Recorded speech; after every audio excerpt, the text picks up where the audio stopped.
Welcome to Bull City Pro. This is episode 3. And we're doing it in 3 parts. So this is part 1. Part 1, what we're going to talk about is this week in North Carolina. Okay? CWF, also AML. CWF, they had a YouTube release. AML did not, but they did have a huge tag team event, the Cornette Cup. We're going to talk about that. Also, the match of the week, which came from CWF Worldwide. And the wrestler of the week, congratulations to Marcellus King, the Army of One, the Mid Atlantic heavyweight champion, as well as the FSPW 5-star pro wrestling heavyweight champion. So where shall we begin? Well, we're going to begin with AML because they didn't have a YouTube show this week, but they did have an event, the Cornette Cup. Basically what it was a tag team tournament, which we talked about, that will crown the first AML tag champions. For what I read, it was a good show. The champions is now the Heat Seekers. So the Heat Seekers should be ranked in the PWI Pro Wrestling Illustrated top 10 tag team of the tag team divisions, because hey, they're dual champs, the AML tag champs as well as the NWA tag champs, So with that being said, congratulations to them. Also, the world title was defended. Now, from what I understand, in the middle of the tournament, the manager for Cedric Alexander comes out and demands that the title match, which they posed to have later on that night, they had right then and there. I think that was saucy. I think that was hot. Cedric Alexander, of course, loses. Caprice Coleman retains the title. So, and I think what's coming up is, I think we will find out the number 1 contender when Shane Taylor, not Shane Taylor, I'm sorry. I'm thinking about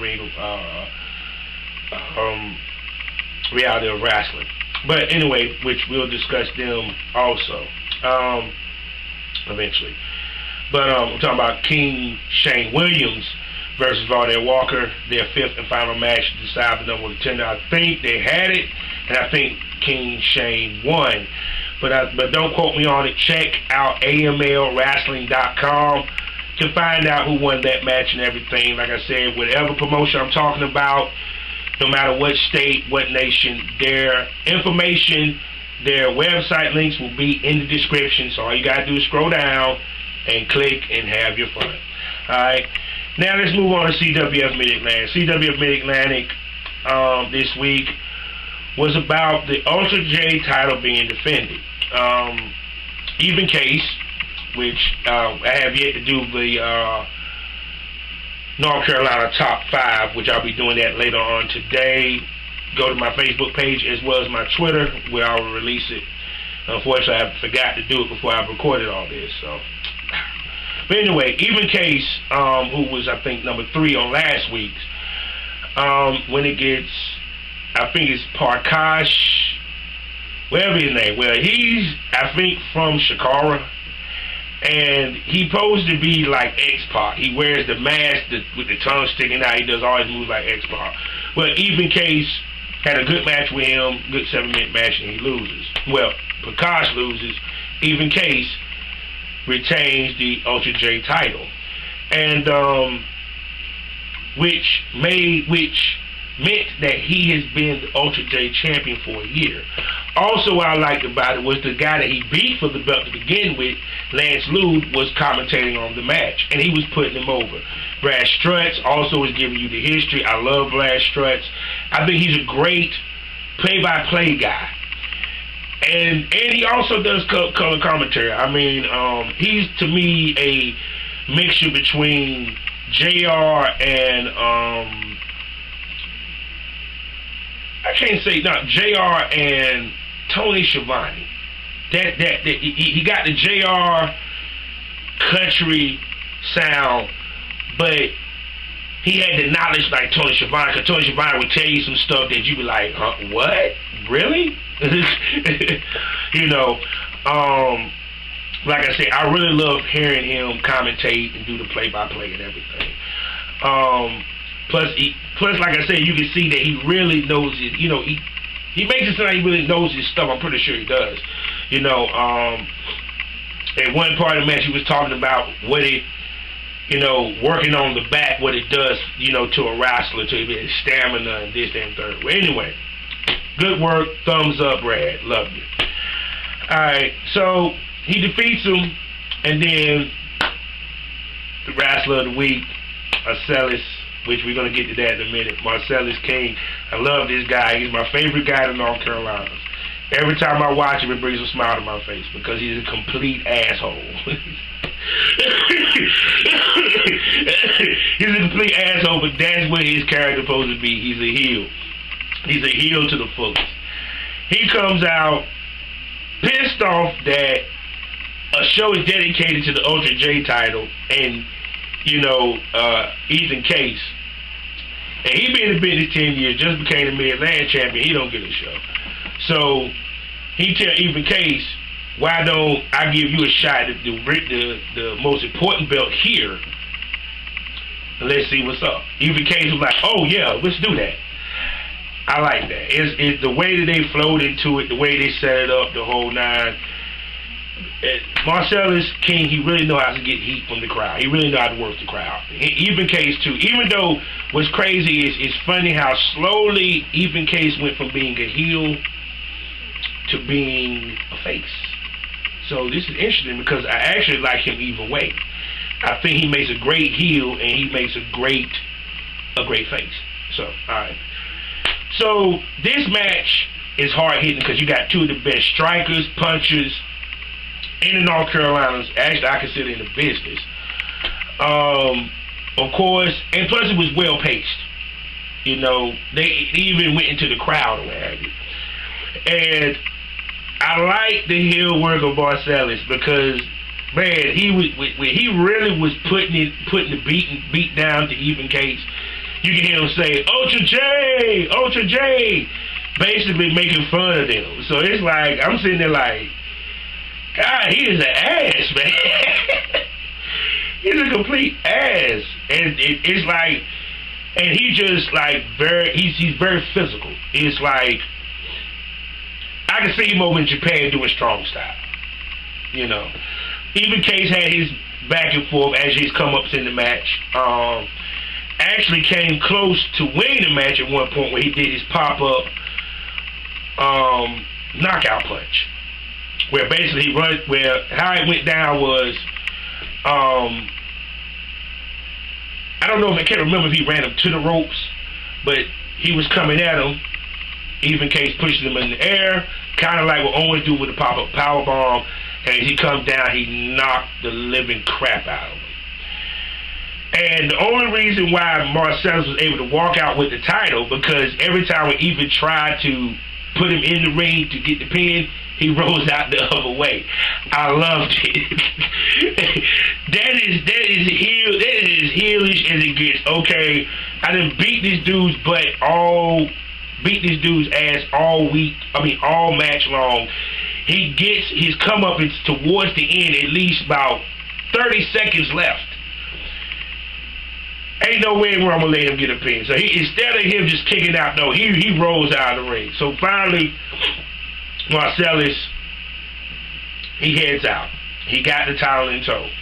And of course, the cliche thing that the face does, what the face does, give me 5 more minutes, give me 5 more minutes. So Ethan Case was asking for 5 more minutes. I mean, he really told me, called to his manhood, everything. So Marcellus King looks at the title, he thinks about it. And he said, okay, I'm going to do it. Goes to the ring and hits him with the elbow and knocks him unconscious. 2 seconds. It wasn't even 5 more minutes. No, he just went into the ring and caught him with that elbow, and it was over. Poor Even Case, he just buckled down into a fetal position. You guys to see it. You guys to see it.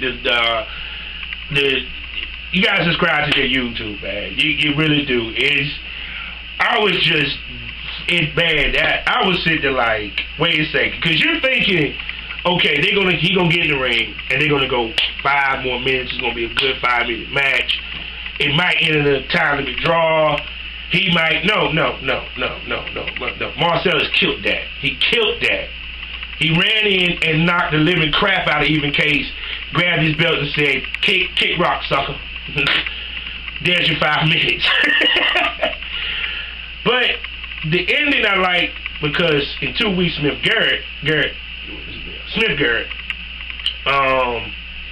he gets his shot at the Mid Atlantic title against Marcellus King, and Marcellus King basically got in his face. Great heel work. So I'm looking forward to that match. I don't know what's going to be next up for next week. Which, because of all this, match of the week, Bull City Pro, North Carolina, independent match of the week. Drum roll.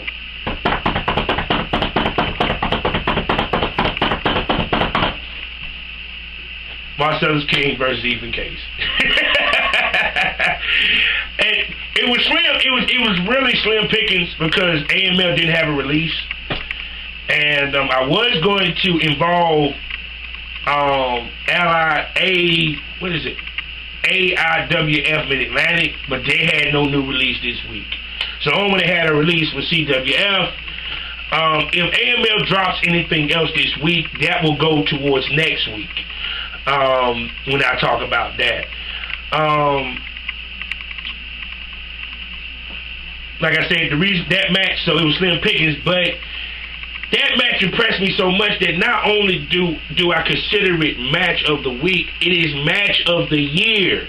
So I have a total of 11 matches that I got to figure out, in which I'm going to need the fans' help to pick match of the year. So, like I said, which I will have that list on my Facebook page. I will have that on my Twitter.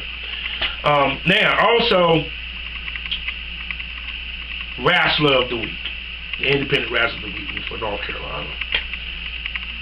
One of the guys that was in the participants of that match, Marcellus King.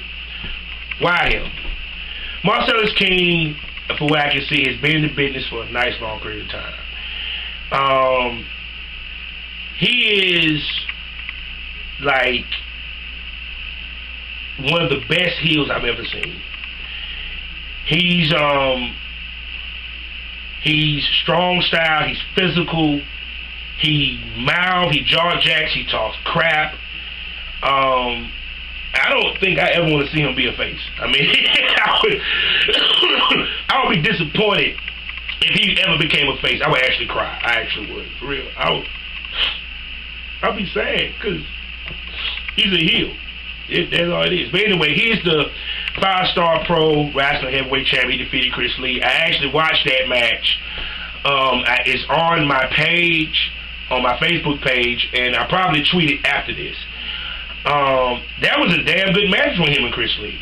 You know, I would love to see the rest of his heel clique in Pro Star Wrestling. So 5-star pro wrestling. My bad. I want to make sure I get everything straight. But God, the match that I've seen from Marcellus has been brutal. And CWF, I only see him pinning 2 people for his wins. Everything else is that finishing roaring elbow. And what makes the roaring elbow stronger and more menacing than that of the bullhammer that King Barrett does? He hits you in the back of the head, so you don't even see it coming. He hits you in the back of the head. Right here, right there. There's his target. Back of the head, neck, back of the head. Haven't seen one person get up.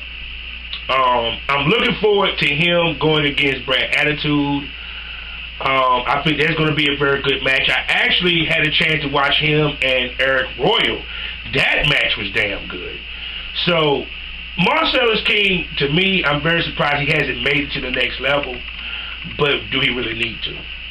I mean, he's damn good. I like his persona. I like his attitude. I really like the work that he's doing with the CWF Mid Atlantic heavyweight title right now. I like the match that he did with Evan Banks. Shoot, I mean, like I said, that rolling elbow to the back of the head, if you haven't seen it.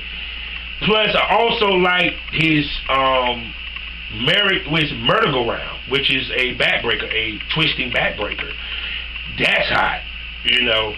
But like I said, to me, he's not pretty. If you're looking for a wrestler that's pretty, that's not him.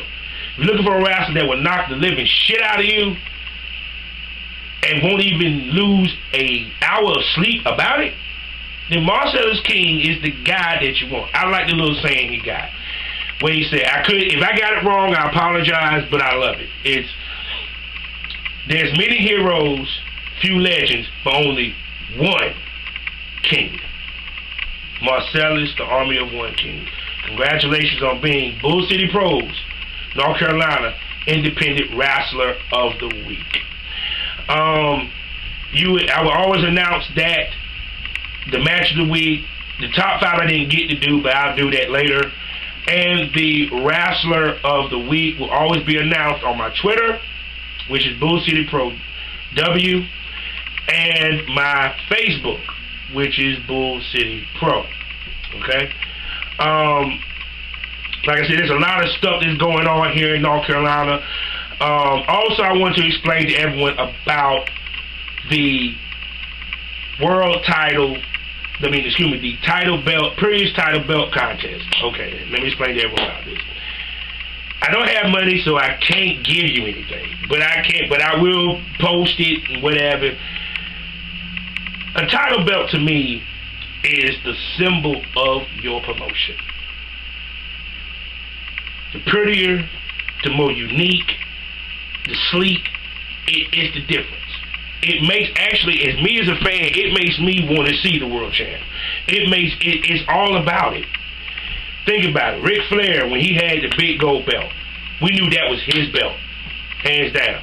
The NWA belt, with the globe, we know that's the NWA. You know what I'm saying? So, when I'm having a contest, because I love title belts.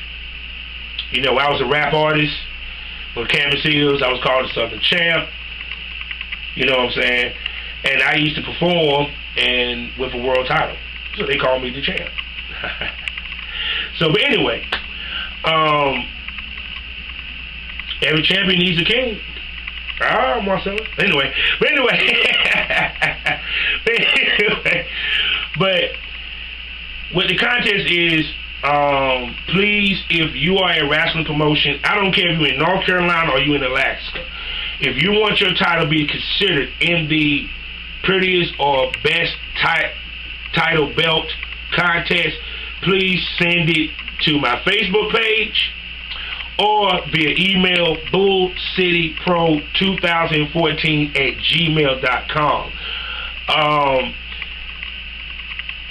Like I said, I probably will be making a decision on the nominees sometime in December, and the winner will be announced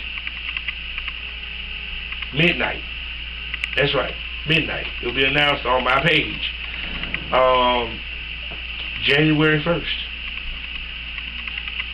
Who has the best looking belt out of all of pro wrestling? Now understand, WWE I'm not going to count. TNA I'm not going to count. I want the indie people. I want the people that the belts that you don't get to see on TV as much. You don't get to see on TV hardly. You know, period. Of course, Global Force will be involved in that. Ring of Honor. Even though Ring of Honor probably not get nominated because I don't like their belts too tough. Global Force might, because I do like the next gen title way more than the world title. TNA would not be. I do want to say thank you to NWA Texoma for submitting their title. I also want to say thank you to Gold Rush Pro Wrestling. I hope I said it right, Gold Rush, for submitting the Lady Luck title and their heavyweight belt, both of them are going to get the nomination. Both of them going to get a nomination. Because the Lady Luck is real tight. I like that for a female title. I got to give it to y'all. Yeah. Also, a group from here, which I don't know what happened. I got to hit them back up, telling us in the email. I think they called Gouge Professional Wrestling, which is in this area of Raleigh-Durham. They submitted their title belt. So I will let you know the nominees in December and everything. What I'm looking for is belts that are unique, that catch attention. You know, Omega Championship Wrestling, trust me, it's not because they're in North Carolina. They're definitely nominated because that is one of the most prettiest, beautiful, sexy, sleek titles I've ever seen in the history of professional wrestling. You know, hands down.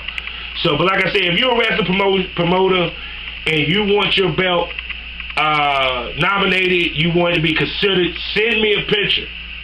It ain't got to be your heavyweight title. It could be your ladies, your women's wrestling title. It could be your tag title. It could be your TV title. It could be your X Division, junior heavyweight title. You know, period. For CWF Mid Atlantic, the title that I nominated was the Ultra J because I like the crown over top. You know, period.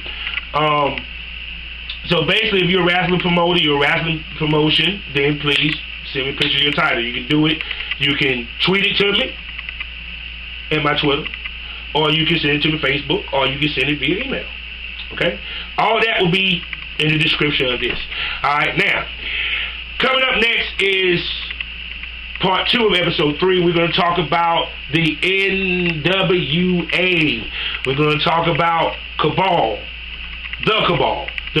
the heel change of Jason Kincaid, the Southeastern Heavyweight Champion. Also, the 2 YouTube releases they had, NWA Saw, where I got to see one of my favorite wrestlers from there, Mr. Everybody Knows, Sean Schultz. You know what I'm saying? As well as NWA Smoky Mountain. Also, I will talk about the fact that the Heat Seekers are the NWA Tag Champions and everything. And as well as in part 3, we're going to talk WWE, we're going to talk NXT. About Samoa Joe and Finn Balor. Joe's going to kill you, Finn. Yeah. So, see you in part 2 and part 3.